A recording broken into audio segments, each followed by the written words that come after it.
going forward, they're going to be using your AI interactions with their chatbots on things like Messenger, Instagram, and WhatsApp, and they're going to use that to, personalize your ad targeting.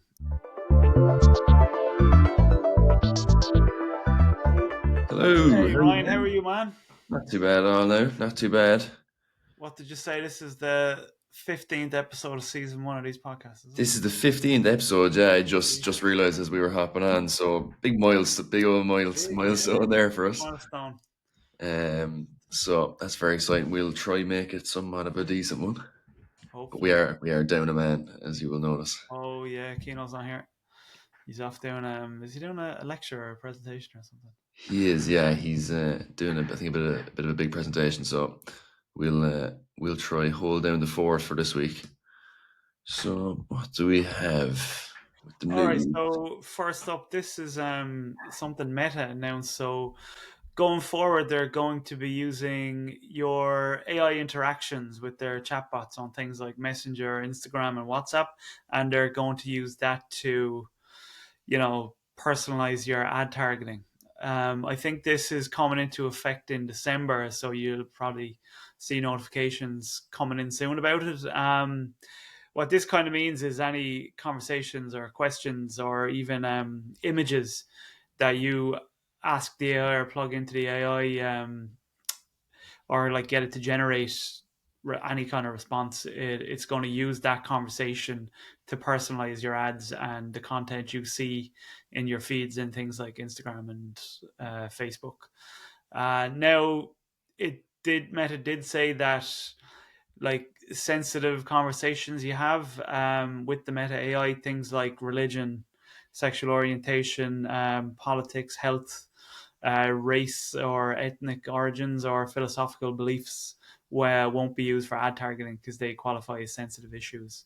And I think that's probably important because I think a lot of people use things like ChatGPT and Meta AI as nearly therapists these days. But yeah, 100%. Yeah, it's to be honest, I think this is probably it's a logical step, isn't it? In probably. kind of Yeah. ad personalization. I think like they have the data, they're going to use it again with your consent. They'll be. I think you have to tick a box or whatever. But I don't know. I think we've just kind of been accustomed now to clicks and likes being used, and I Yeah. think people are fairly comfortable.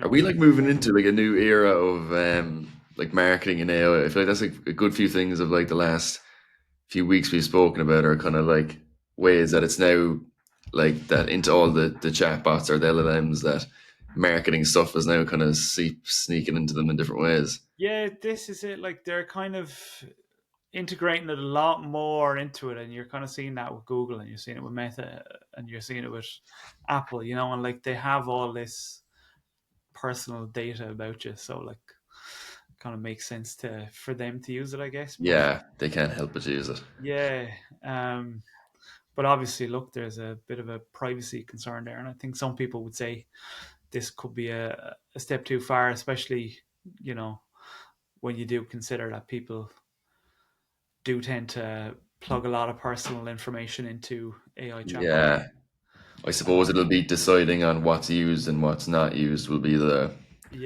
will be the big thing. Well, like to be honest, it's good that they're thinking about it and they're keeping the kind of really sensitive stuff out of it. So hopefully it's just if you're asking about, I don't know, runners or soccer jerseys or soccer teams, they kind of use that to kind of Yeah, give you a better, I guess, advertising experience and a better content experience. But yeah, so there you go. yeah. I suppose depending what you look up, it can either make perfect sense or you could be like, no, no, no, that's the last thing I want advertising or whatever. Yeah, this is it. Like, But the way you describe it there, what I mean with the like soccer jerseys and stuff like sure that makes perfect sense to use it in that way. So it'll be interesting anyway.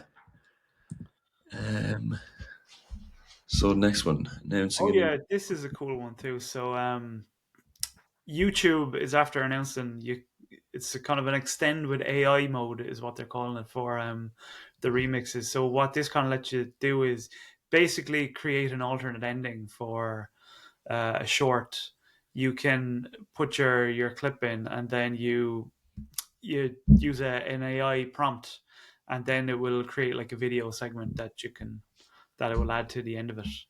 Um, I think now it's you put in the prompt and it gives you like a list of the different endings you can use. But yeah, it's essentially gives you the option of creating like an alternate ending to something. That's Um, pretty cool to be fair, isn't it? yeah, now to be honest with you, I'm not overly familiar with this kind of remix feature, but I think it's for kind of remixing other people's videos and I content think maybe. so, yeah. And but it links back to the original creator and stuff like that. Okay. Um, and obviously, I suppose if you were the original creator, you could use it as well. Like so, I guess I don't know. Maybe help you from a kind of creative standpoint if you want to, overcome any kind of creative blocks. Creative block, Is yeah, kind yeah. of what YouTube is suggesting. That's interesting. And you could probably try a few different ones then and stuff. I It's wonder if like you just I keep think generating. probably opens up new avenues for different trends and memes that you'll probably see on YouTube and Instagram and TikTok. Yeah, yeah, Uh, but it's cool. It's pretty interesting anyway. yeah. No, it sounds cool, all right.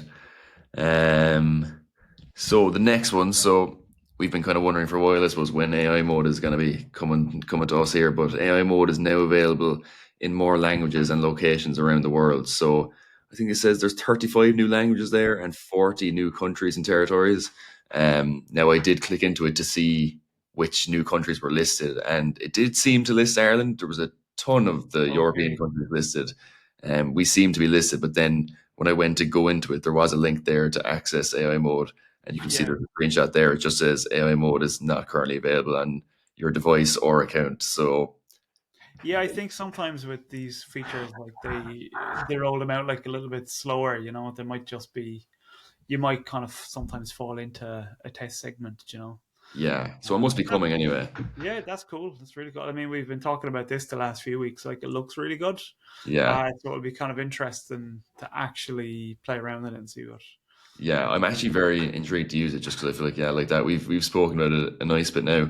And even when I was reading this article, I was again kind of reading the difference between AI mode and just AI overviews, because and obviously it says it's their more defined results. Yeah, So it'll just be interesting to see, is there that big of a difference? Like, yeah, or something to look forward to as well. yeah. So and obviously it'll be, I mean, when it's across Ireland, it'll probably make a big difference for our Yeah, clients and stuff and that's getting it. into I AI think mode. once it's properly in, I think we'll notice it for good Yeah, or for bad. yeah. Yet to be seen. um, yeah, so more Google AI stuff now. They seem to be hammering the AI features. So this was spotted by an SEO, Paul Shapiro. Um, so Google looks to be testing a feature where it uses, I suppose, Gemini AI, but to automatically generate uh, your meta descriptions and the snippets that appear below the title and search. Which is a very, very kind of big change. Now, for a long time, Google would kind of rewrite that description, but it would take the content from like a section of text that was on your page already. But now it seems to be generating itself using AI based on like the index content of the page. Um, your man Paul Shapiro, so he spotted this. You see in the image there, like it seems to be for different Reddit threads, and it looks like it's confined to that at the minute.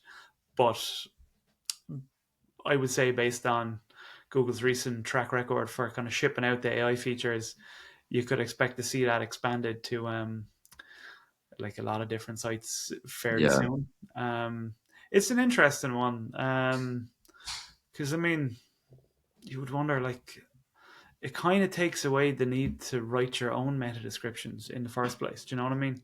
like if it was blank, would it put one in? Would it fill one in, or will it only rewrite one if there's one there? I suppose it would put one in. Yeah, I mean, like those kind of Reddit examples, like they wouldn't necessarily have a meta description there for the thread. You know what I mean? It would pull something maybe from the thread, but the fact Yeah, that it's kind of you can see that little star there where the red arrow is pointed to. Oh That's like yeah. to kind of tell you that's the Gemini symbol, isn't it? So that's Yes. kind of Yeah. tell you that Gemini wrote that. Um, yeah, so it's kind of, I think if it was blank, it would probably write it, you know. Yeah. So yeah, interesting. Like I said, it probably removes the need, or it might remove the need for you to have to actually write them yourself. But then it kind of comes back to the question, like, is that a good or a bad thing? Because if the AI is writing these, like, could an AI write a better meta description than a person? And could it Yeah. write a more compelling or relevant meta description for an Ardú Digital page that you could write for an Ardú Digital page? Like Yeah. you I kind of guess I'm like think, struggling to see who it's for. Like, who's it there to help? Is it to help yeah, them, the search engine, or is it to help us because we're not? this is It it. means Like we can't write it well enough. kind of nearly like allows Google to sell the click for you, like, and control your message. Do you know what I mean? Yeah. Yeah, it's an interesting one. It's Yeah, interesting because to who's to say the AI can write it better than, like you said, yeah. who made the page and knows exactly what the page is about? Um, Um, but yeah, and then Interesting. it's kind of another step forward in like a fully AI driven search results page as well. Like you kind of had the AI overviews, now there's the AI snippets. We have the AI mode coming in, and now, like, how long before the whole fucking page is generated by Gemini? Do you know? Yeah, I know, I know. It's a little bit spooky if that's the way things are going. But yeah, it's a very interesting one. Yeah. Um, right. So, marketing tip of the week.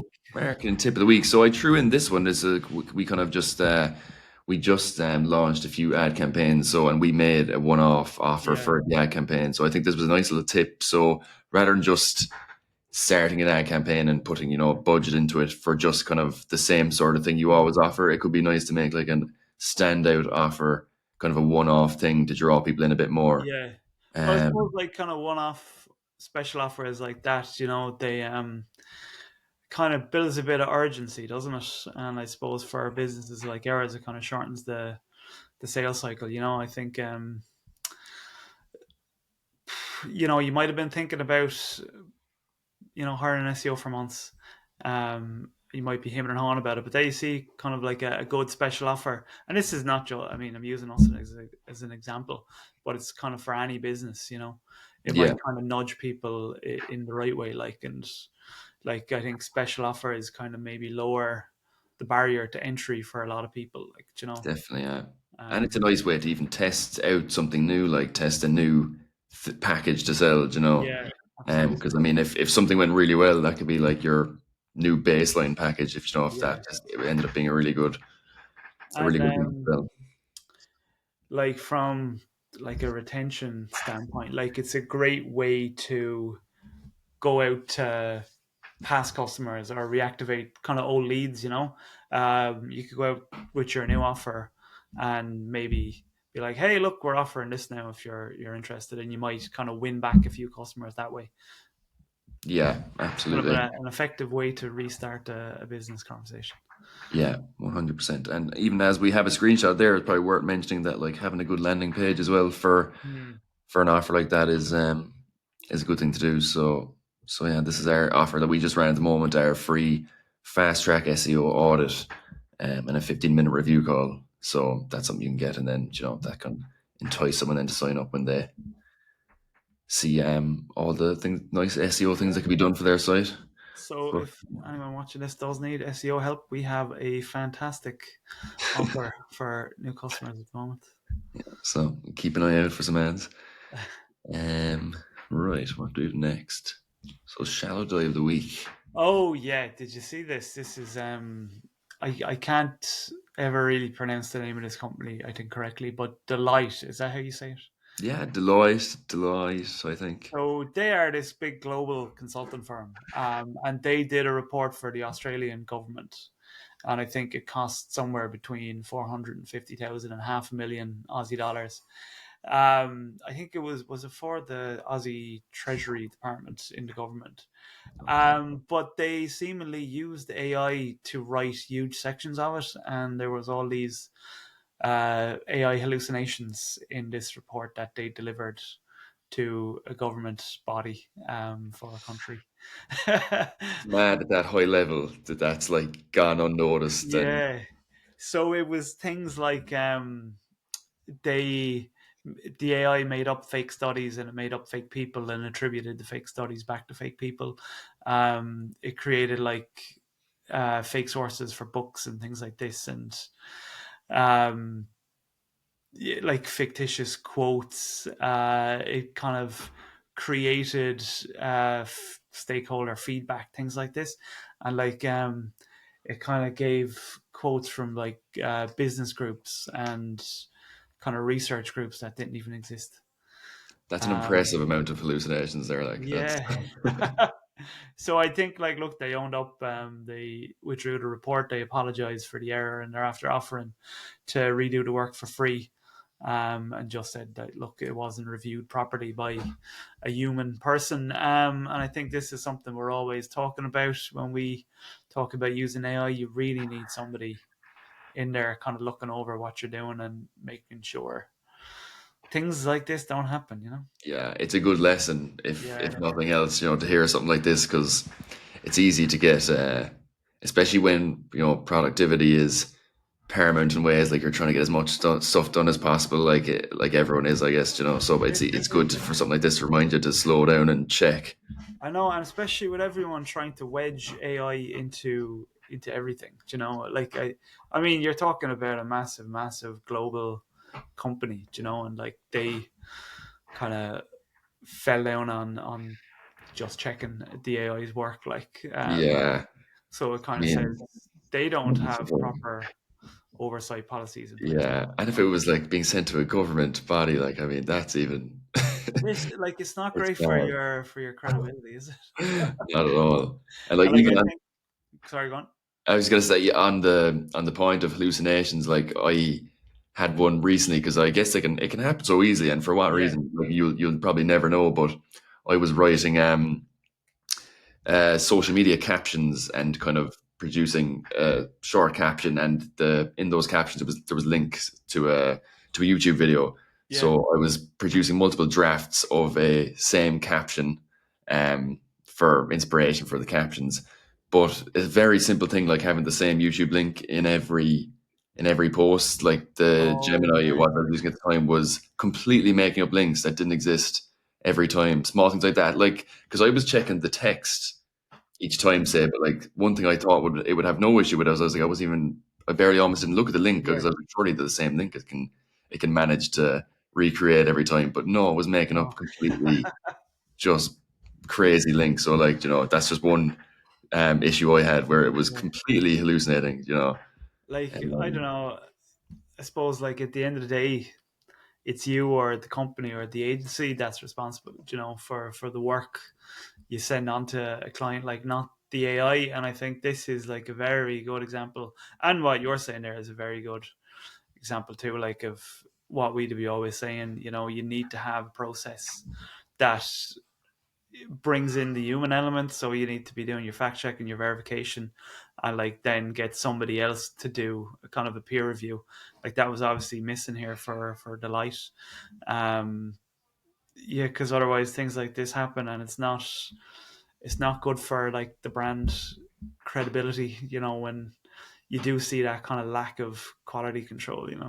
exactly. Yeah. It's I kind mean, of, it's yeah. very like using AI as a shortcut rather than a tool.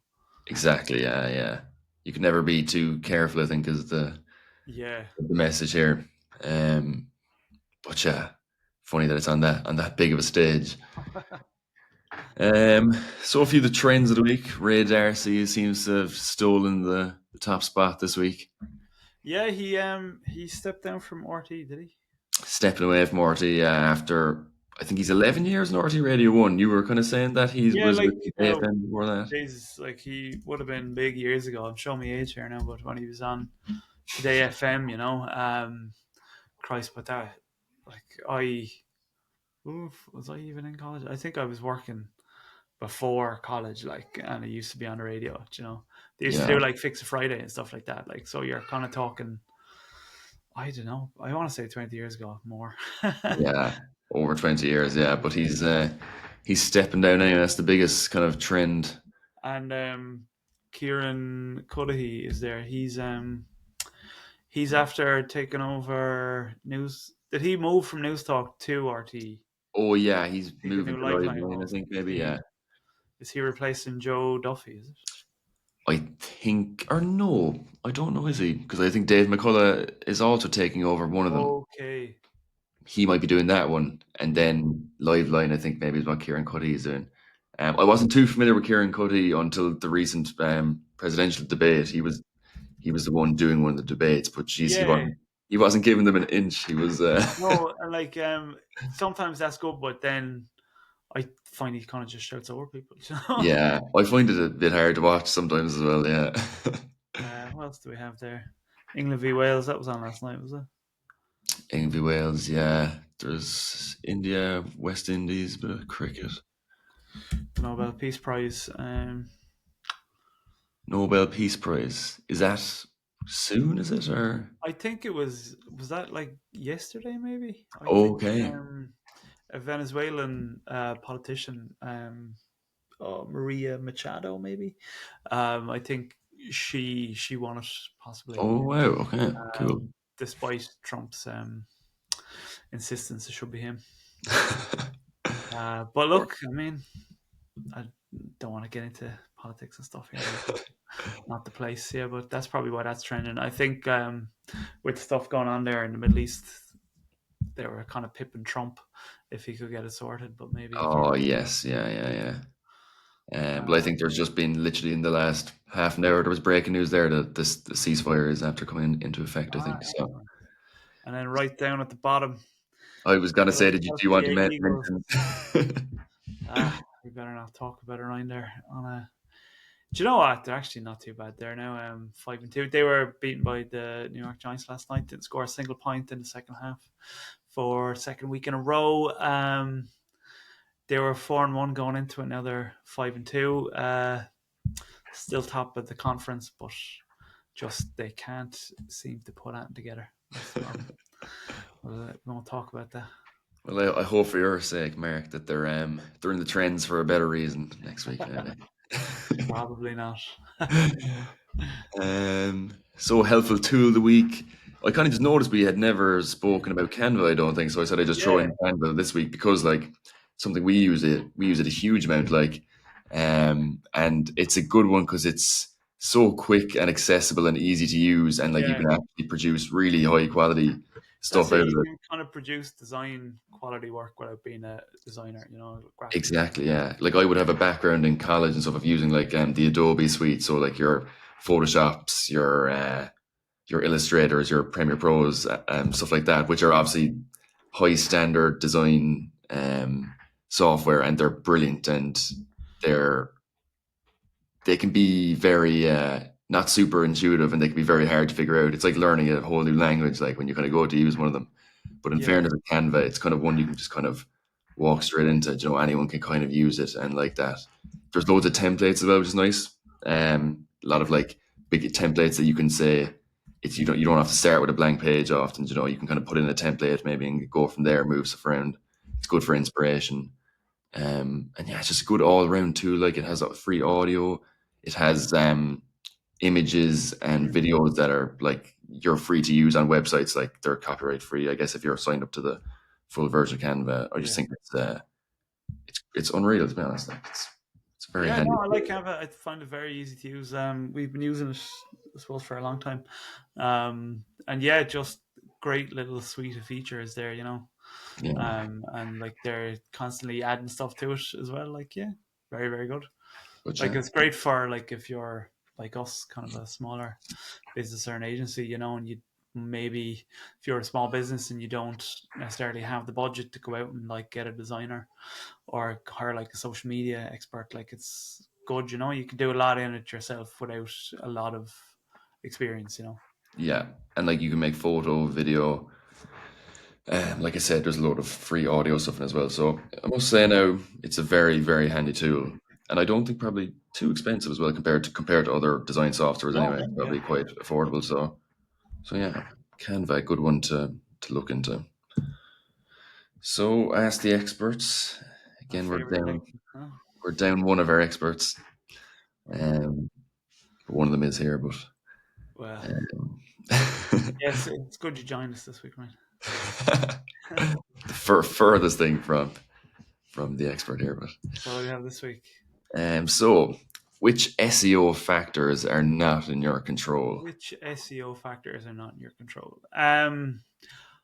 I suppose for the most part, we would spend a lot of time focusing on what is in our control. So, like from an SEO standpoint, that's generally like your on-page SEO. So your site content, your page content, keywords, technical structure, images, things like that, and then the off-page SEO. So your high quality backlinks, brand reputation, things like that. But God, what's not in your control? I suppose the biggest thing that isn't in your control is the search engine itself. Like we have zero control over, Google's ranking algorithm, or like Bing or whichever one of them, and like I think you've probably seen by now that Google can and does release a major update at any stage, any time, and then that completely changes a lot of different things in search practically overnight, and you can see big trends up or big trends down based on what they change. Like we know there are certain things that are definite ranking factors, but then there's others that are a little bit more subjective. And if you kind of have a look around in the different SEO communities, and like you'll see a lot of different opinions on what's important and what isn't for ranking. You'll often see people debating whether like schema or H1s on page and every page and site speed um, is important, or how important it is to kind of rank, because like a lot of things with like the search engine itself, some of it is subjective, and then you can't control how the results pages look. Google, it's adding a lot more ads, it's adding a lot more AI overviews and stuff, and it's kind of adding other features that push organic listings down further down the page. And things like that, they're kind of hurting the clicks, and they're having a bigger impact on clicks, even if your rank stays the same. What else can't you control? Like your competitors. You can't stop your competitors from launching like a really, really good campaign, or getting like a really good backlink, or They might do writing a a really good study or piece of something, or content. Pardon? they might do a study even or something, or like Exactly. Yeah. You can't really control that, but you can, again, monitor and what they're doing, and kind of try and make a better strategy, And then same like we were looking at the trend of the week there, you can't control trends. You can't control what like the world decides to search for, I suppose our job as SEOs is kind of the same in life, Ryan. You just have to control what you can control, and then adapt to the things you can't. So as long as you're doing what you should be doing, you're following best practice, and you're following what you know is a definite ranking factor, and what Google says this is what you should be doing. As long as you're yeah. doing that I was going to correctly, say even and keeping up to date like that, keeping up to yeah, date with the changes in Google, I suppose is very important too because it changes so much. yeah. Like if you're control the things you can control, and then you should be in a good position to react to the things that you can't, I suppose. But yeah, I suppose your competitors, your trends, and the biggest thing is the search engine itself. In my opinion, somebody else might have a different opinion. Keen might have a different opinion, or if anybody watching this has a different opinion, If anyone wants to let us challenge what know. Mark said. No, I think that was a great answer, in fairness. And I think, like you said, it's interesting that like a lot of the SEO rules we would go by probably aren't Mm, strict fact, but they're theories and opinions based on loads of evidence gathered over yeah, loads of research. But I guess you couldn't, a lot of them you probably couldn't say by fact. but And this that's probably is what half the reason it takes so long. SEO can take so long. It's yeah. because there's a lot of Well, like moving parts. I suppose even if you look at the last not even 6 months, like with the AI overviews and like the impact that's had on clicks, and like rankings and stuff, and even the thing they're removing the num 100, like that's had a big impact on rankings in things like SEMrush, and your tools, and how you have to kind of read things is different, and like you have no control over it. You just have to do what you just have to look after the fundamentals and then react to the big changes. But if you're looking Yeah, after the fundamentals, then you should be okay. yeah, um, yeah. That's great. That was a great answer. Now I must say. Um, right. How do images affect SEO? So I'm gonna answer this one. I think so for this week. So images can really boost SEO when they're kind of optimized properly. I think so. That's kind of the main overarching message here is that it's great to use them, but they have to be optimized properly. So Yeah, what that means is some of the things that can mean is so using descriptive file names. So like even just after speaking about Canva there, that's a good example. If you mm, don't name something in Canva, it will be exported as like untitled one.jpg. So trying to avoid things like that using descriptive file names. So if it's like a red shoe, it would be like red yeah, shoe.jpg, things like that.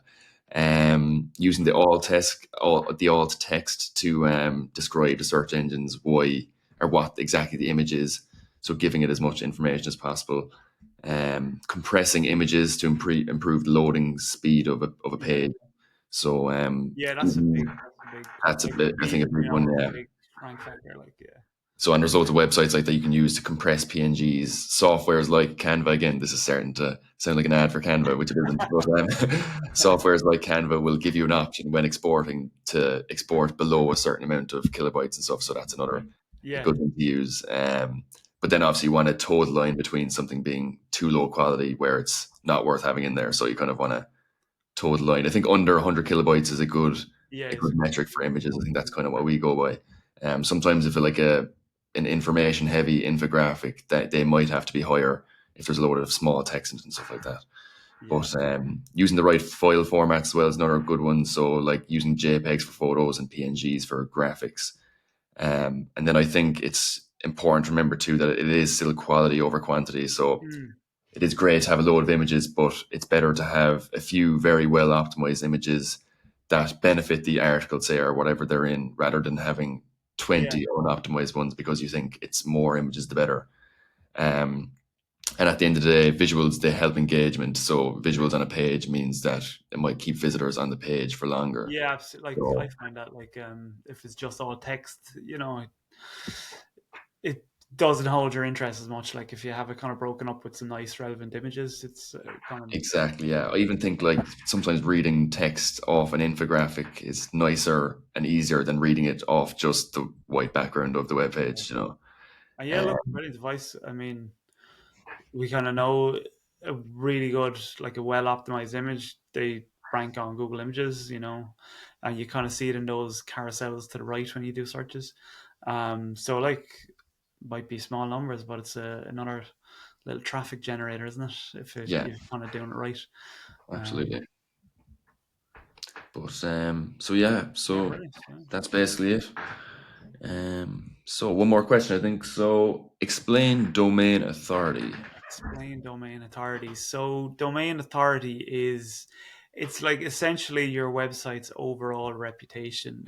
You'll see it in things like SEMrush or in Moz or it's like it's a score usually goes from 1 to 100, and it basically predicts how well your website is likely to rank in search engine results. Like so, the higher the score you have, the stronger your ranking potential, essentially. Um, this this is domain authority. It's not a Google thing. It's not a Google ranking factor, as far as I know. I think this was like a metric created by I think Moz originally, and now a load of like third party software, SEO software companies like uh, Moz, SEMrush, Ahrefs. They kind of use it to estimate your site strength, and the way they do that, it's like calculated by looking at your backlink profile. So how many websites link to your site, and like more importantly, the quality and the authority of those sites that link back to you. For example, if you had like a link from the Irish Times, that would be kind of carry far more weight than like a link from my blog. Do you know what I mean?